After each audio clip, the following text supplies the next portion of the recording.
Venkatesh Paradise Pune. Amenities, club house, party lawn, स्वतंत्र parking, children's play area, solar system. Lift. आमचा पत्ता survey number 2, हिस्सा number 2C, 5B/7, 7A/10, Pisoli, Pune. Venkatesh Little Heart, Saswad. Amenities, स्वतंत्र parking, solar system. Lift. आमचा पत्ता survey number 4/20, Swami Samarth मंदिर समोर, सासवड, पंचायत समिती जवळ, सोनोरी रोड, सासवड. नमस्कार. सह्याद्री 24/7 या चॅनलवर आपल्या सर्वांचं मनापासून हार्दिक स्वागत. तालुका विधी सेवा प्राधिकरण व सासवड बार असोसिएशन यांच्या संयुक्त विद्यमाने कायदेविषयक शिबिर प्रमुख जिल्हा न्यायाधीश पुणे MK महाजन यांच्या उपस्थितीत आज नाझरे सुपे या ठिकाणी पार पडले.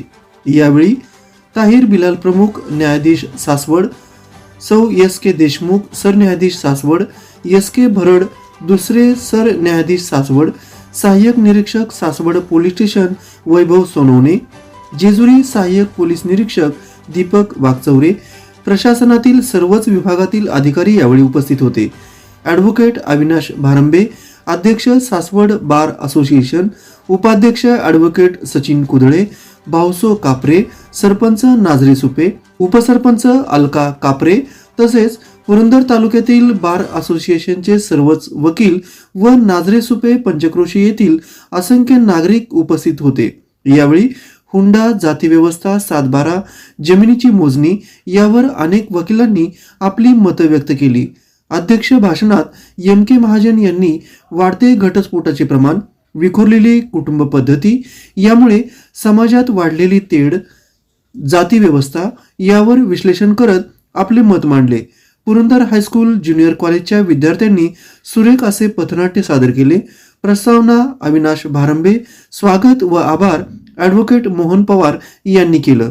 आपण पाहतात सह्याद्री 24/7. आमचं चॅनल सबस्क्राईब करायला विसरू नका. धन्यवाद. सरपंचांना जर आपण पाहिलं तर निळू फुलेंची आठवण येते आपल्याला. धोतर, बंडी आणि टोपी.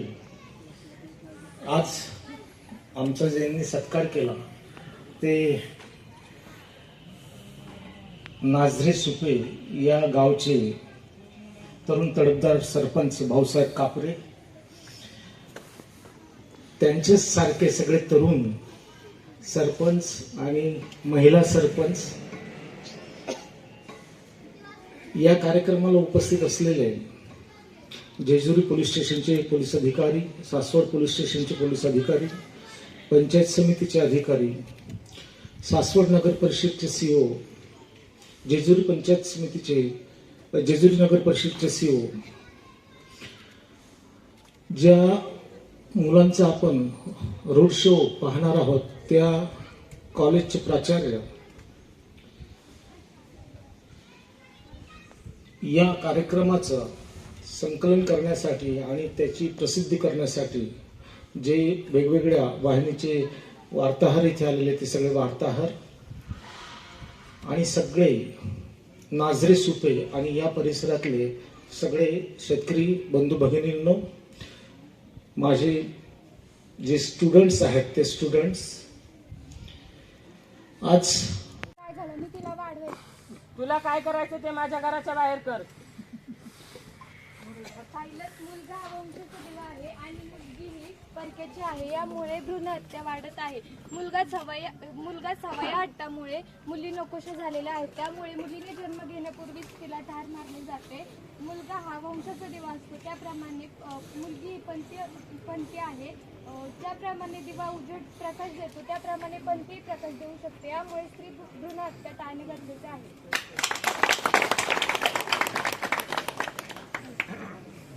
मला तर काय करावं कळेना. बुवांकडून आणलेले 50,000 रुपये समोरची मंडळी हुंडा घ्यायला नकार देत आहेत. माझं तर डोकं चालना. जीव देणं सोडून दुसरा माझ्याकडे पर्याय शिल्लक नाही. तुम्ही असं बोलल्यानंतर आम्ही कोणाच्या तोंडाकडे बघायचं. ठीक आहे, मी जरा शेतावरती जाऊन येतो, तू घरीच थांब.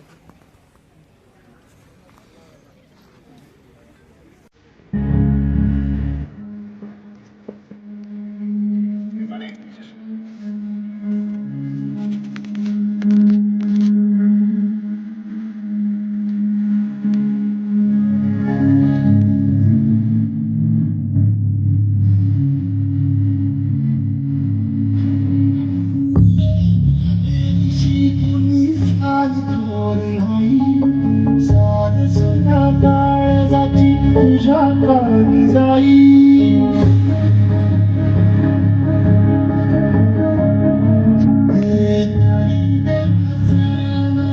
भोग कशा पायी हरवानी वाट दिशा अंधारल्या घाई तो जीव माय बापा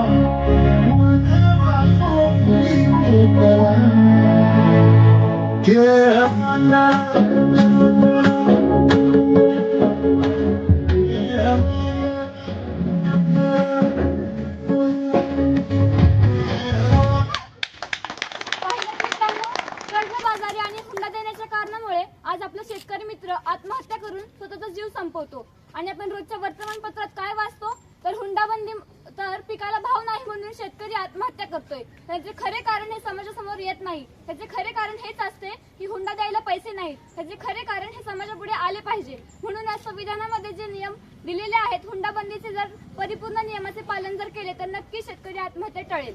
धन्यवाद.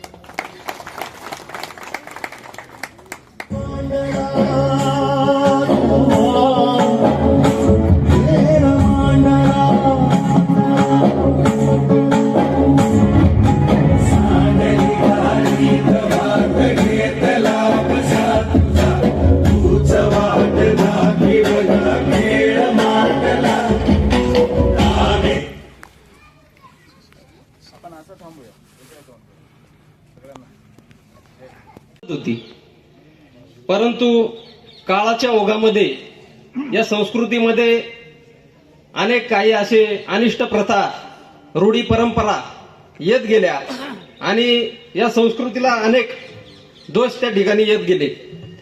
धर्माच्या नावाखाली लोक अधर्म करू लागले. नैसर्गिक व्यवस्थेचे विकृतीकरण झाले आणि लोक आपल्याच बांधवांना पशु समान हीन अशी वागणूक देऊ लागली आणि यामुळे जातीय भेद वाढीस लागला आणि तिथं त्या जाती भेदाची पाळीमुळे उदयास आली. जाती भेद नष्ट करण्यासाठी गेल्या 200 वर्षामध्ये अनेक चळवळी उभ्या राहिल्या. जातीय वाद नष्ट करण्यासाठी अनेक प्रयत्न झाले, परंतु जातीय भेद हे नष्ट होण्याऐवजी अधिकच दृढ होत गेले. स्वामी विवेकानंद या ठिकाणी असं एका ठिकाणी म्हणतात की जात ही नैसर्गिक व्यवस्था आहे. एखादं काम मी चांगल्या प्रकारे करू शकतो, दुसरं एखादं काम तुम्ही चांगल्या प्रकारे करू शकता. मी जोडे चांगले शिवू शकतो, तुम्ही राज्य चांगले करू शकता. याचा अर्थ असा नाही की तुम्ही मला पायदळी तुडवलं पाहिजे, याचा अर्थ असा होत नाही. आजच्या ज्या अधोगतीची कारणे आहेत ती जातीय वादापासून सुरुवात होतात असं म्हणलं तरी वावगं ठरणार नाही. त्याचबरोबर स्वामी विवेकानंद सांगतात की धर्म हा दोषी नाही, तर धर्मतत्वाचं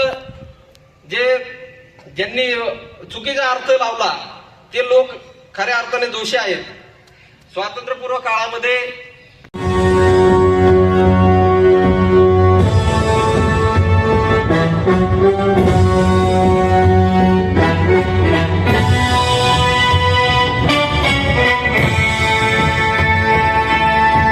स्वतंत्रता को बल देता है,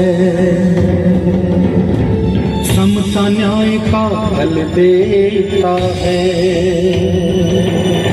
स्वतंत्रता को बल देता है, समता न्याय का बल देता है. जिसकी बदौलत भारत देश को मिला यहाँ सम्मान है. भारत का संविधान है, भारत का संविधान है, भारत का संविधान है, भारत का संविधान है. स्वतंत्रता को बल देता है, समता न्याय का बल देता है. जिसकी बदौलत भारत देश को मिला यहाँ सम्मान है. भारत का संविधान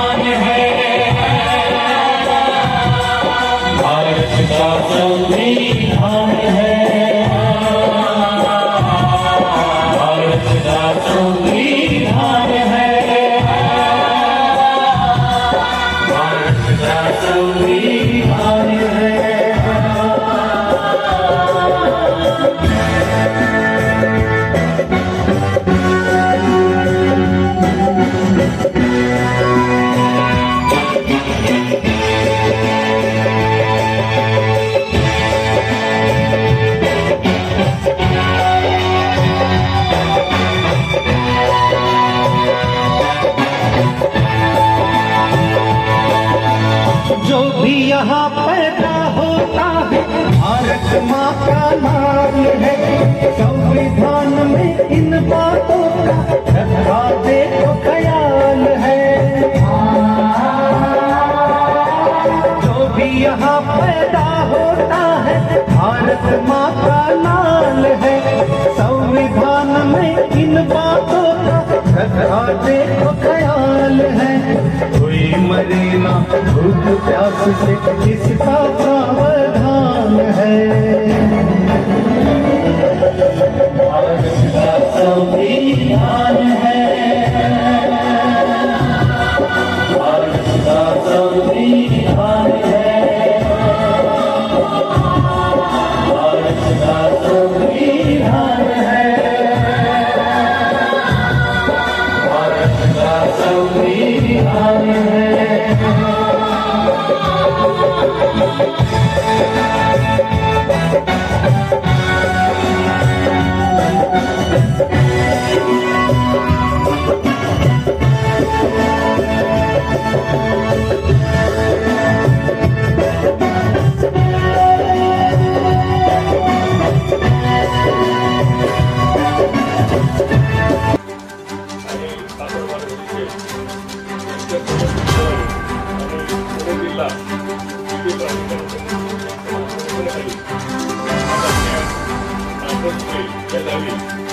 कायदेविषयक शिबिर आयोजित करण्यात आलेलं आहे.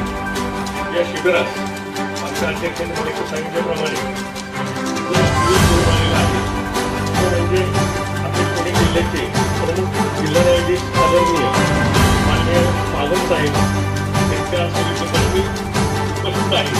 त्याचप्रमाणे आमच्या सासवड न्यायालयाचे मुख्य न्यायाधीश आणि तालुका विधी समितीचे अध्यक्ष आदरणीय बिलाल साहेब, सहजीवनी न्यायाधीश आदरणीय सौ देशमुख मॅडम, दुसरे सहजीवनी न्यायाधीश आदरणीय भरड साहेब, त्याचप्रमाणे बार असोसिएशनचे अध्यक्ष अविनाशदादा भारंबे, त्यांची सर्व कमिटी, त्याचप्रमाणे स्टेजवर जे उर्वरित सर्व आहेत मान्यवर शासकीय अधिकारी पदाधिकारी, सगळ्यांची नावं घेण्यात आता वेळ भरपूर जाईल.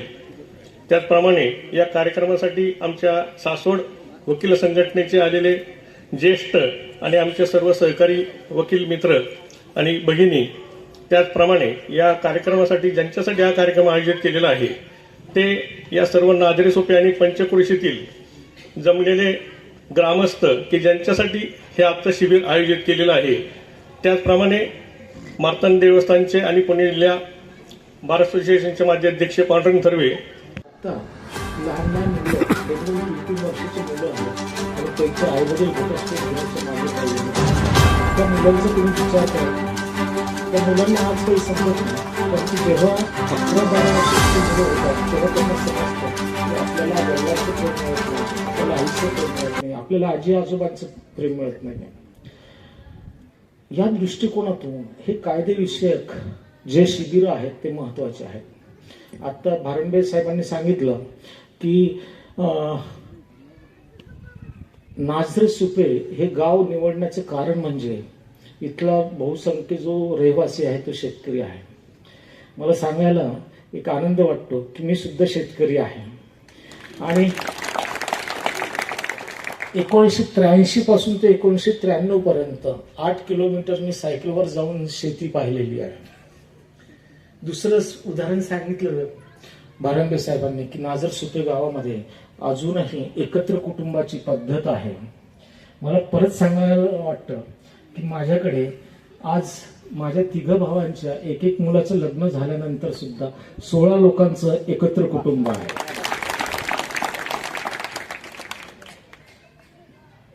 संस्कृती जर टिकवायची असेल तर आपला जो विचार आहे तो विचार टिकून धरणं गरजेचं आहे आणि त्या हिशोबातून हुंडाबळी कायदा जो आहे त्या हुंडाबळी कायद्याचं आपण पालन करणं पाहिजे.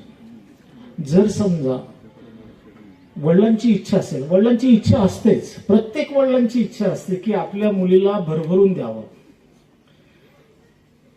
त्या वडिलांची इच्छा नसताना सुद्धा तो त्याच्या परीने लग्न चांगलं करण्याचा प्रयत्न करतो, आनंद देण्याचा प्रयत्न करतो. आनंद देण्यापर्यंत काही एक प्रॉब्लेम नाही. आपल्या मुलीच्या संसारासाठी हातभार लावणं काही एक प्रॉब्लेम नाही, पण जेव्हा लग्न करण्यासाठी कुठली डिमांड होत असेल किंवा जर तुम्ही एवढे देत असाल तरच लग्न होईल अशी जेव्हा डिमांड होत असेल तर त्यावेळेला मुलीच्या आई वडिलांनी ते लग्न करायचं की नाही करायचं याचा पहिला विचार करणं आवश्यक आहे. जर तसा विचार त्याच वेळेला केला आणि तिथेच आपण प्रतिबंध घातला तर पुढचे प्रॉब्लेम आपल्याकडनं टाळले जाऊ शकतात. लालूच अशी पद्धत आहे, ग्रीड असं आहे की थोडंसं मिळालं तर आणखी पाहिजे असतं आणि डिमांड जर मान्य करत असाल तर 6 महिन्यानंतर तुमच्याकडे 10,000ची 20,000ची डिमांड येणारच आहे.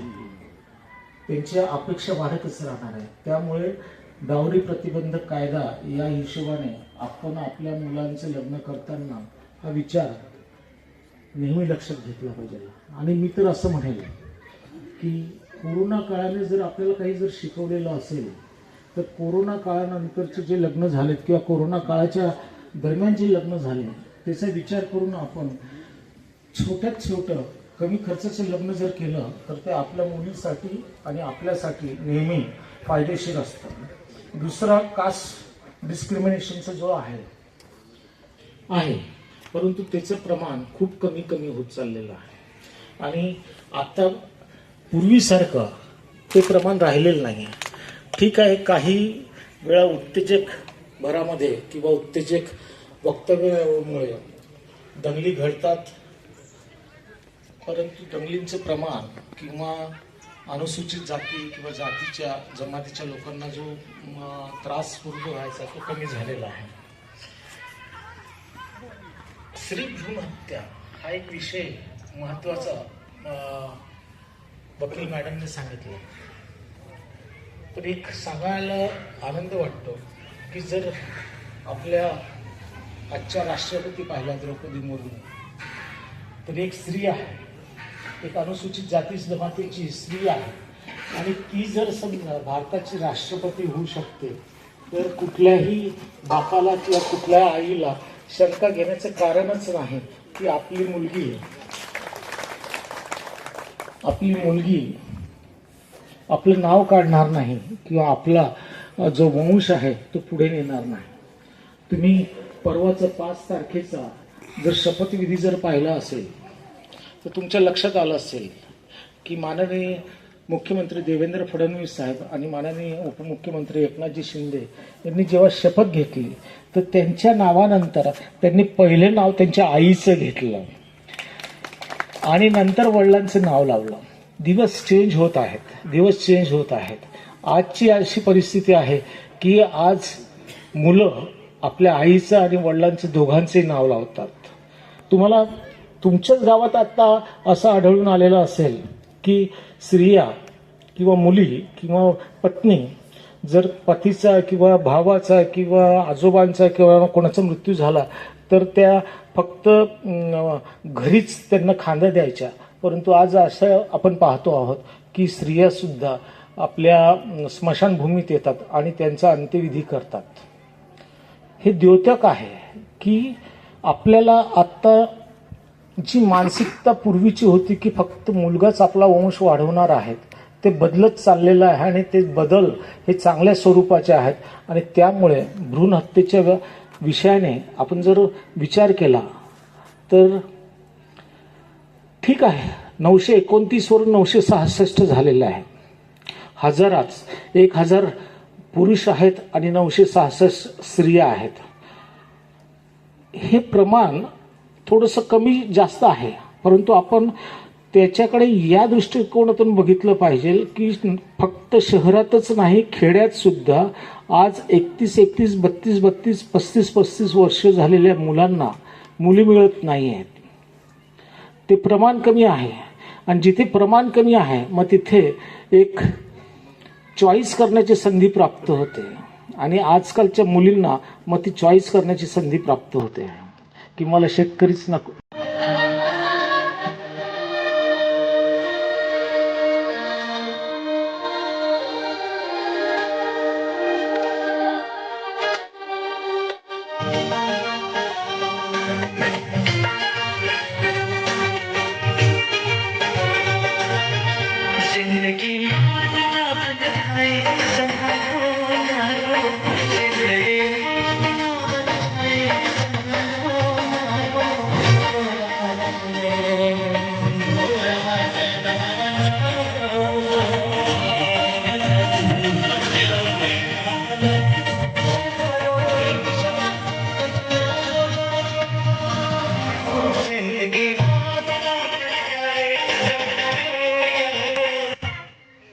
और पड़ोसी की क्षमा. हे काय चाललंय? देश तर आता स्वतंत्र झाला ना. अरे तू कोणत्या काळात जगतोय? तू टीव्ही पाहतो का नाही? न्यूज पहा जरा. काय रे झाले? घे एकदा पाहून. नमस्कार, चला आपण पाहूयात आजच्या ठळक बातम्या. हुंड्यासाठी एका महिलेला जिवंत जाळले. जातीवादामुळे एका मुलाला शाळेतून काढले बाहेर. नांदेड जिल्ह्यातील 3 शेतकऱ्यांना कर्जामुळे करावी लागली आत्महत्या. पाहिलं, हे आजच्या काळात घडत आहे. ह्या समस्यांना दूर करण्यासाठी संविधानाची अंमलबजावणी करणे गरजेचे आहे. त्यासाठी आम्ही पुरंदर ज्युनियर कॉलेजचे विद्यार्थी तुमच्या समोर एक छोटंसं पथनाट्य सादर करत आहोत. पथनाट्याचं नाव आहे माझा देश माझे संविधान. फुले आणायची विसरली. अगं देवपूजा. सरन्यायाधीश माननीय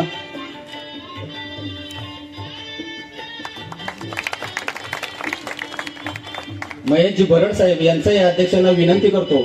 त्यांनी शाल श्रीफळ आणि मोमेंट देऊन या ठिकाणी सत्कार होत आहे.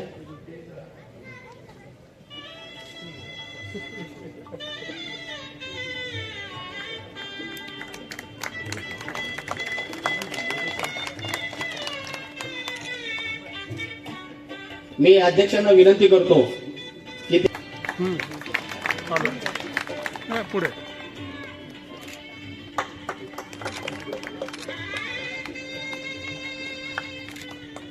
त्यांनी या ठिकाणी त्यांचा सत्कार करायचा आहे. समिती Saswad police station, Jejuri police station, Saswad नगरपालिका, जेजुरी नगरपालिका, पंचायत समितीच्या काही अधिकारी आहेत, विविध शाळांचे हायस्कूलचे विद्यार्थी या ठिकाणी आहेत, नागरिक आहेत. आणि विशेष म्हणजे आजच्या या कार्यक्रमाला पुणे बार असोसिएशनचे माजी अध्यक्ष आणि आपले जे जेजुरी मार्तंड देवस्थानचे अध्यक्ष या ठिकाणी विश्वस्त पांडुरंग थोरवे या ठिकाणी उपस्थित आहेत. त्याचप्रमाणे पुणे जिल्हा लिगल सेलचे ऍडव्होकेट लक्ष्मण राणे या ठिकाणी उपस्थित आहेत. ऍडव्होकेट बामी पुण्यातूनही या कार्यक्रमाला सर्व वकील मंडळी या ठिकाणी आलेले आहेत. सत्कारामध्ये जास्त वेळ न घेता फक्त त्यांचा नामोल्लेख करतोय. या सर्वांचंही या कार्यक्रमाच्या या दृष्टिकोनातून मी आपल्या सर्वांचं मी या ठिकाणी हार्दिक असं स्वागत करतो आणि आभारही मानतो. काय म्हणत नाही. नाही ते सांगू नको. देवाला फुले लागतातच. बर आणते. हो जा. बुवा, हो बुवा. बाहेर कोण आलंय बघ बरं. हा बघते. सखाराम आलाय. बाहेरच थांबव, त्याला आत घेऊ नको. बाहेरच थांबा, येत आहेत ते. जी बाई साहेब. बाहेर सकाराम. जरा अडचण होती. कशाची? जरा पैसे पाहिजे होते. कशासाठी लागतात? लेकीचं लग्न आहे. कधी ठरवलं? मागच्याच आठवड्यात ठरलंय. बरं मग त्या बदल्यात घाण काय ठेवशील? आता काय जमीनच आहे तेवढी. किती जमीन आहे? 3 एकर आहे. संपूर्ण हवी मला. हो, पैसे दिले तर खूप बरं होईल. ठीक आहे, उद्या सकाळी पैसे घेऊन जा. उपकार ए, होतील. लांब सरक. हे घ्या, फुलं आणली होती. कुठून आणले? खालच्या आईडला शिव धर्मभ्रष्ट केलास तू माझा. धर्मभ्रष्ट केला म्हणजे काय? तुला सांगितलं ना त्या नीचवर्णीयांकडून फुले आणू नको. काय नीचवर्णीय, काय उच्चवर्णीय? आजकाल सगळ्यांना घेऊन चालत आहेत. ते संविधान मी मानत नाही. माझ्यासाठी माझा धर्म श्रेष्ठ आहे. धर्म करत बसा तर कधीच पुढे जाणार नाही. आजकाल जरा बाहेर जाऊन बघा, सगळे संविधानाशिवाय पुढे जातच नाहीये. हा, जा तू तुझे काम कर, बघेल माझे मी. काय यांची कटकट असते काय माहिती.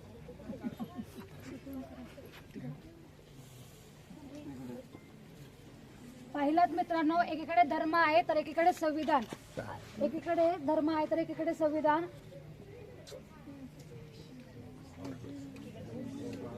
एकीकडे धर्मानुसार वागणे तर दुसरीकडे मानवता हाच धर्म. आज संविधानामध्ये धर्मनिरपेक्ष राज्य ही संकल्पना आहे. म्हणूनच लोकशाहीमध्ये कोणताही धर्म किंवा कोणती जात महत्वाची नसेल तर मानवता हाच धर्म असेल. जय हिंद. मामा एक सिगरेट द्या. एवढ्या लहान वयात व्यसन करणे बरे नव्हे. तुम्हाला काय करायचं तुम्ही सिगरेट द्या. अगं तुझी तब्येत बिघडेल. तुम्हाला काय करायचं तुम्ही सिगरेट द्या आणि पैसे द्या. माचीस द्या. शी काय हा प्रकार.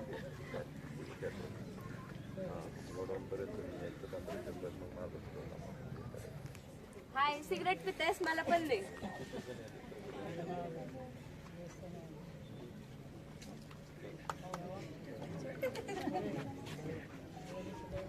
हाय व्हॉट्सअप. कशी आहेस? मी ठीक आहे. तुम्ही कशा आहात? आम्ही पण मस्त. हे गाईस कशा आहात? आम्ही मस्त आहे. तू कशी आहेस? हे घे गुटखा खा. अगं थोड्याने घेते मी. अगं घे, केशरयुक्त आहे. अगं नको, थोड्याने घेतला तर बघ देऊ का मी? खा दे. ए पोरींनो, काय करताय? काय नाही, फिरायला जायचं प्लॅनिंग करतो. येतोय येत आहे का? कुठं चाललाय? बीचला. घ्यायची का थोडी? नको, नंतर घेतो. घ्या. नको नको.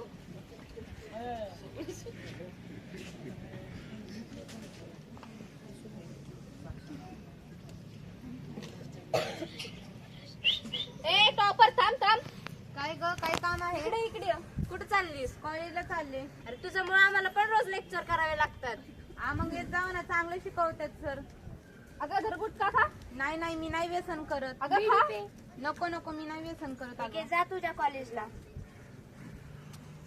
पाहिल्यात मंडळी, एकीकडे व्यसनाधीन झालेल्या मुलींनी स्वतःचे आयुष्य तर बरबाद करून घेतलेलेच आहे, परंतु ज्या हुशार आणि हुशार मुली आहेत त्यांनाही व्यसन करण्यासाठी भाग पाडतायत. तर संविधानाने आपल्याला सर्वांना शिक्षणाचा समान अधिकार दिलेला आहे, ना की व्यसन करण्याचा. त्यामुळे मी एकच सांगेल, सर्वांनी व्यसनाचा मार्ग सोडून शिक्षणाची वाटचाल करावी.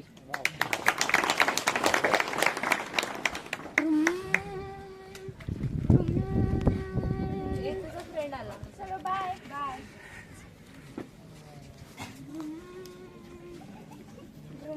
थांब इथे बघ किती छान व्ह्यू आहे. आपण इकडे थांबूया.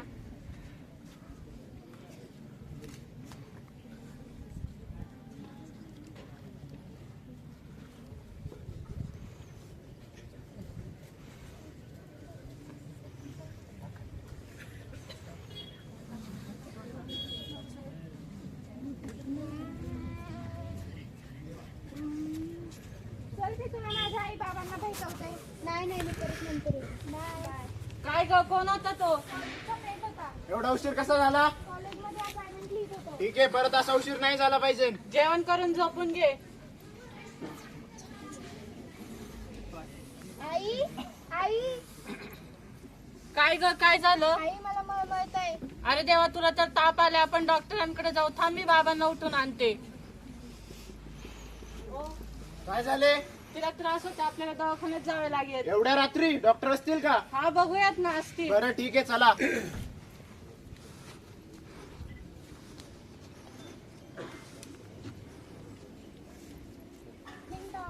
कमी काय होतंय? मळमळते आणि ताप आलाय. काही खाल्लं होतं का? नाही. दळभद्री काटिकुंडी काल दिवसभर बाहेर होते, काहीतरी खाल्लं असेल. अरे ठीक आहे, आपण चेक करूया.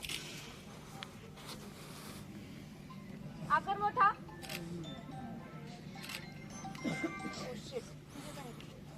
तुम्ही आत या. अहो किती गंभीर बाब आहे ही. तुम्ही आई वडील असून तुमच्या मुलीवर लक्ष नाही. इतक्या लहान वयात अशी गोष्ट. काय झाले डॉक्टर? She has pregnant. अरे देवा, आता काय करायचं? चला घरी आता. काय या मुलीने तर नाक कापलं सगळ्या समाजात. हे असलं का तुझं कॉलेज? यासाठी कॉलेजला जातेस का? जाऊ दे, मारते कशाला आता लेकराला. झालं गेलं ते जाऊ काय दे. करायचं आता? हे असं कसं? समाजात तर आपली इज्जत गेली ते. त्या मुलासोबत तिचं लग्न लावून टाकूया. हा, बोलव त्याला आता.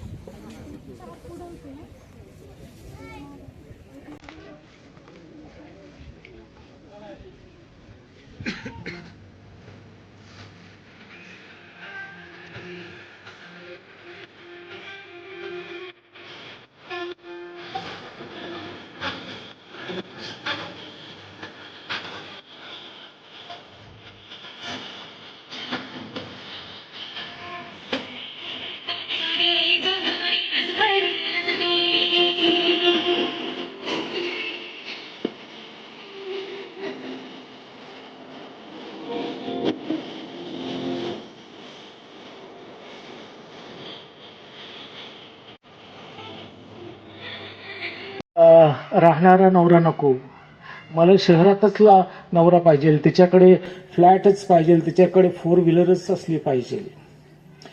ह्या ज्या मानसिक प्रवृत्ती ज्या आहेत त्या आपल्याला बदलणं आवश्यक आहे.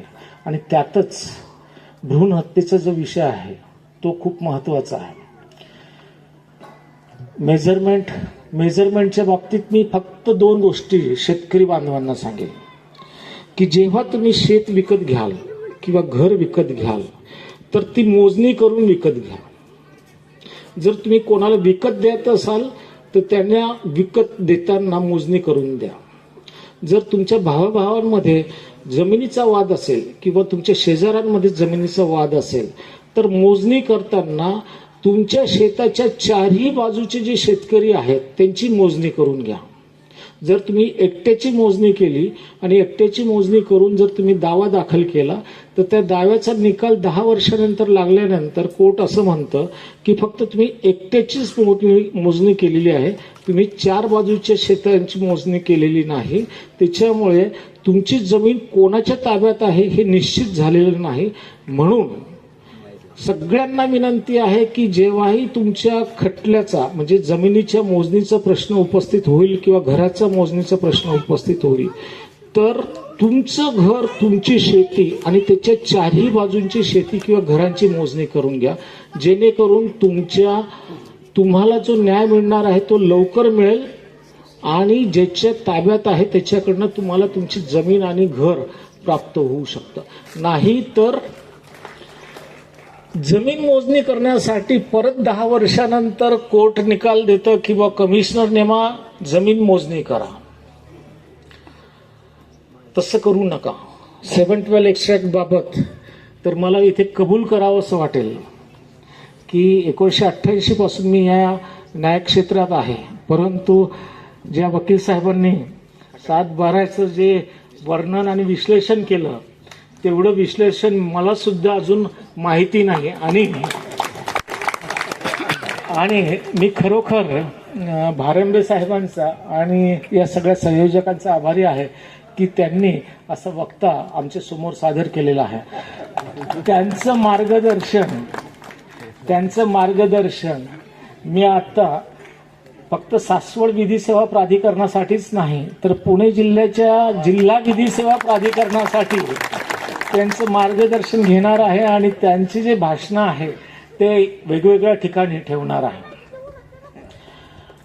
असं म्हटलं जातं की परमेश्वर जेव्हा बोलवतो तेव्हाच जाणं होतं. 10 महिने झाले पुण्याला प्रिन्सिपल डिस्ट्रिक्ट जज म्हणून म्हणजे जॉईन होऊन, परंतु खंडोबारायाच्या दर्शनाला येण्याचं काही भाग्य लाभलेलं नव्हतं. इतके वर्ष झाले पण सोपान काकांच्या समाधीला दर्शनाला यायला कधी संधी मिळालेली नव्हती. सासवड बार असोसिएशनने जेव्हा मला आमंत्रण दिलं, 1 तारखेचं आमंत्रण दिलं, परंतु 1 तारखेला आमच्या पुणे जिल्हा न्यायालयीन कर्मचारी चा वर्धापन दिन होता आणि त्या वर्धापन दिनानिमित्त ते शक्य नव्हतं आणि फक्त आजची तारीख या डिसेंबर महिन्यात खाली होती. म्हणून मी त्यांना म्हटलं की 8 तारखेला मी येतो. मग ही गोष्ट जेव्हा घरी सांगितली तर माझी मिसेस म्हटली की माझं पण दर्शन राहिलेलं आहे, मलाही ती वारकरी पंथाची आहे, तर तिला सोपान काकाच्या समाधीला यायचं होतं. तर ती म्हटली मी येऊ का? म्हटलं ठीक आहे, मी सांगतो संयोजकांना जेव्हा विचारलं की साहेब तुमची धर्मपत्नी येतील का, तर मी म्हटलं येतील. काय आज ते आल्यात. आमचा या ठिकाणी पती पत्नीचा आपल्या सर्व ग्रामस्थांनी, पंचक्रोशीतल्या सगळ्या सरपंचांनी जो सत्कार केला त्या सत्काराबद्दल आम्ही पती पत्नी आपले सगळ्यांचे आभारी आहोत. खंडेरायाच्या दर्शनाला आता जाणार आहोत. जेजुरी देवस्थानचे संयोजकांनी सांगितलेलं असलं की तुम्हाला वेळेचं भान नाही, तुम्हाला वेळेचं बंधन नाही, परंतु तुमच्या चेहऱ्यावरची आत्तिकता पाहून मला समजलेलं आहे की आपल्याला पण 5-10 मिनिटात आटपायचं आहे. 77 वर्ष झाली आपल्याला, परंतु अजूनही फक्त खेड्यातल्याच नाही तर शहरातल्या लोकांना सुद्धा कायद्याचं ज्ञान नाही आणि त्यामुळे सुप्रीम कोर्ट, हायकोर्टच्या निर्देशानुसार कायदेविषयक शिबिरांचे आयोजन करण्याचं एक डिरेक्शन्स आम्हाला असतात आणि त्याप्रमाणे हे कायदेविषयक शिबिराचं आयोजन करण्यात आलेलं आहे. आपण पाहतो की आज या ठिकाणी dowry caste discrimination, 712 extract, measurement of land आणि स्त्री भ्रूण हत्या या विषयावर आपले जे वकील लोक आहेत त्यांनी सविस्तर मार्गदर्शन आपल्याला केलेलं आहे. त्या विषयांच्या बाबतीत मी 5 सेंटेन्सेसमध्ये तुम्हाला सांगतो की आपला भारत देश जो आहे हा जागतिक लेव्हलवर आपल्या संस्कृतीमुळे, आपल्या विवाह संबंधांमुळे किंवा आपल्या भारतात ज्या शेकडो जाती, प्रजाती आणि विविध भाषा आहेत त्यामुळे ओळखला जातो. असं असताना आपण परदेशी लोकांचं अनुकरण करायला सुरुवात केली आणि त्या अनुकरणाच्या दृष्टीने जसे आपल्याला फायदे झाले तसेच त्याचे तोटे पण सुरू झाले. म्हणजे पूर्वी आपल्या शहरी भागात घटस्फोटाचे किंवा नवरा बायकोचे वितंवादाचे प्रकार घडायचे, परंतु त्याचं लोण आता खेड्यामध्ये सुद्धा पोहोचलेलं आहे. आणि खेड्यामध्ये पोहोचल्यानंतर आज अशी परिस्थिती आहे की जिथे 100-150 लोकांची लोकसंख्या आहे तिथले सुद्धा घटस्फोटाचे किंवा आत्महत्येचे किंवा हुंडाबळीचे किंवा 498चे खटले कोर्टामध्ये येत असतात.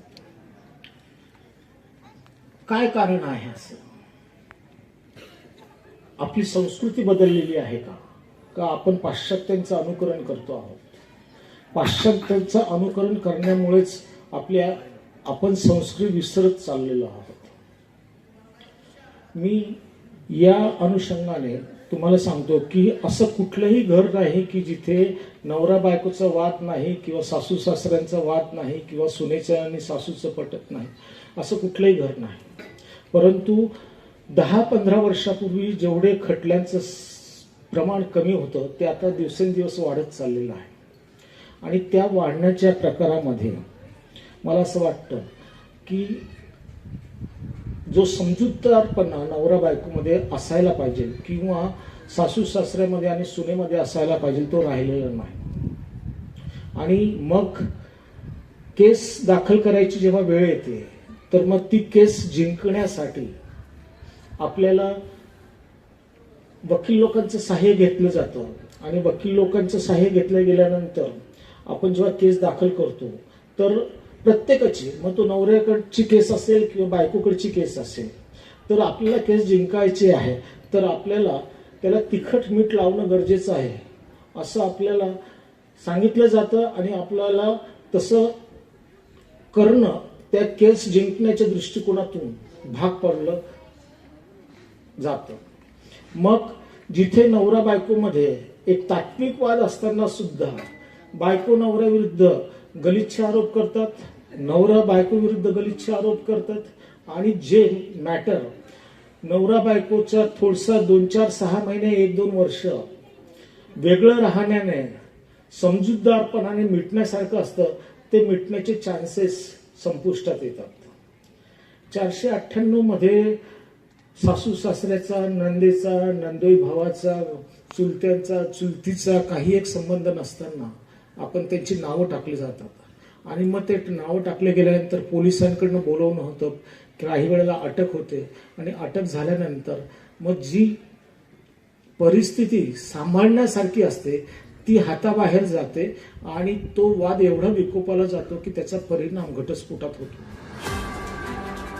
1988 पासून जेव्हा